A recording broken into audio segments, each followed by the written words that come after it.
forms, and Congresswoman Bachmann, by the way, will be here later live this hour. Now, meanwhile, on the left, it is a different story, as Democrats are outraged over the fact that the bill does not immediately trigger any new tax hikes on you, the American people. However, this is something that we are keeping a close eye on because it is the belief of many that the bill authorizes a so-called special committee to repeal the Bush tax cuts and also possibly set into motion other so-called revenue enhancers down the road. Joining me now for an exclusive interview, somebody who voted for the compromise, and he is the chairman of the House Budget Committee, Wisconsin Congressman Paul Ryan. Congressman, always good to see you. Thank you for being with us. Yeah, you too, Sean. Thanks for having me. Good to be with you. All right, I know it's been a long battle, a difficult process. Why don't you give us your take on it? You voted for it. Why you think this is good for the American people? Because we're cutting spending. Look, is this everything I want? Of course not. Our budget proposed to cut $6.2 trillion. This cuts $2.1 to $2.4 trillion. First thing we get right off the bat is $1 trillion out of government agency budgets. We actually got discretionary caps in law. I've been fighting for these spending caps ever since the day I came to Congress. We couldn't even get these kinds of spending caps in the Bush administration. This kind of tells you just how far the culture has changed. So we got $2.1 to $2.4 trillion in just spending cuts. The president first started off asking us for a blank check. Then he asked for a big tax increase. He got none of those. And we kept our pledge, which was we will cut more spending than we will raise the debt limit by. Let me ask you. That pledge was maintained. All right. So, but the president's going to get an immediate $1 trillion, or just shy of $1 trillion. 900. Yeah, all right, 900 billion in the debt ceiling. And these cuts are going to take place over a 10-year period of time. That's right. All right. That's right. How much are we getting the first year, and how much are we getting the second year?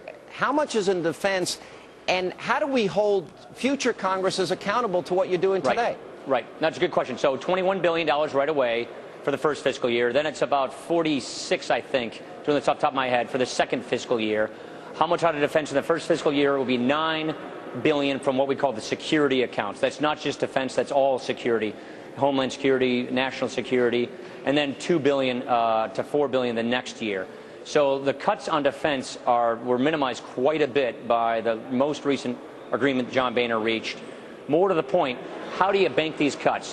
What conservatives like me have been fighting for years are statutory caps on spending, little legal caps in law that says government agencies cannot spend over a set amount of money, and if they breach that amount across the board, sequester comes in to cut that spending, and you can't turn that off without a supermajority vote. We got that in law. That is here.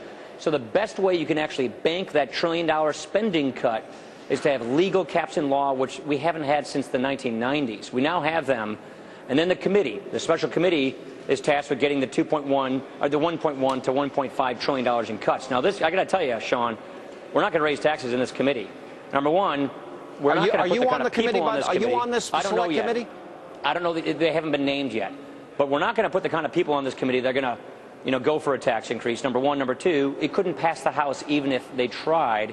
Number three, the baseline they use, the measuring stick that they use for this committee, makes it really basically impossible to raise taxes. Because to raise taxes and get credit for it in this committee, you would have to commit a $3.5 trillion tax increase. The Bush tax cuts go away. The alternative minimum tax kicks in. You wouldn't get credit for any of that. And then you'd have to raise taxes on top of that. That's why we think tax increases are non-starter. I know you know budget numbers better than anybody here. The CBO, though, is scoring this bill to include that the Bush tax cuts expire. No. The CBO does not. That is not true. That's the not CBO true? Does not. That's what I've been reading all day. I know. The CBO baseline assumes that. Well, that's current what I mean. law. So that this bill doesn't address tax policy. This bill cuts spending. This bill is scored as cutting $2.1 to $2.4 trillion in spending.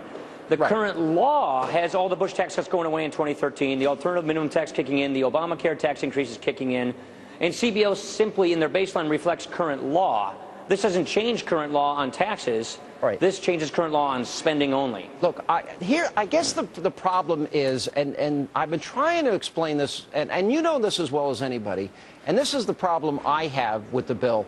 Yeah, I agree that there's been some changes. There's no tax increases here. I was very happy with the House, and I want to be clear about this, about repealing Obamacare, about passing your plan, about passing cap and tax. I felt that strategically and tactically, and tell me where I'm wrong here, that when the competing bills came out, the Gang of Six, the McConnell plan, and the president had alternatives, that the one bill we should have focused on the most didn't get the attention it deserved. And I agree with that. Yeah, and for example, balance, right. S&P and Moody's is saying neither one of these bills meets muster, and we're going to be downgraded. Well, so first of all, I'd say a couple of things. This bill cuts spending. This bill caps spending. And this bill, for the first time in 50 years, forces a vote on the balanced budget amendment. We're going to have a vote on the balanced budget amendment, and we're also guaranteed a vote in the Senate on the balanced budget amendment. Can Harry Reid table that? We haven't had that in 15 that? years. No, we can't. That's part of this deal. So we will have a crack at an actual balanced budget in the House and the Senate under this bill. So we cut spending, we cap spending, and we get a guaranteed vote on a balanced budget amendment. We can't guarantee it will pass because members of Congress have to make up their minds on that. The other point I would say, Sean, is we're getting 60% of the spending cuts we called for in our budget in discretionary spending. Yep. Look, I wanted 100% of what I wanted, but I got 66%. That's better than nothing. More to the other point, here's our problem. Barack Obama's president. Harry Reid's the majority leader. We control just the House. So we're not getting everything we want because we have divided government. But what we got out of this is we said no rubber stamp to the president, no tax increases, and we got good spending cuts. Not as much as I want, but I'm going to take these spending cuts and I'm going to go fight for some more tomorrow. This is important, and I spent a lot of time on the program, and I know that Louis Gohmert talked to you about. Oh, you did. And apparently you promised that you would move this in your committee. Oh, yeah. And baseline budgeting, absolutely. Baseline budgeting. So, for example, we're going to save these trillions that you talk about, but every year spending for the federal government, and correct me, is around an increase every year of about 8%. The Mac Penny plan, which is what I think Louis Gohmert was talking to you about, literally says we're going to freeze spending at 2011 levels and then cut 1% a year every year for 6 years. It seems to me something that we could really sell the American people, either that or cut, cap, and balance. I thought your plan was a good start. But if we don't deal with this baseline issue, where we're increasing 8% a year spending while the American people are suffering, we're never going to get to a balanced budget. Look, Jeb Henschling and I have been authoring budget process reform for years. Yeah. One of those provisions is to fix this baseline joke. I mean, the baseline. So Louis is completely right about baseline.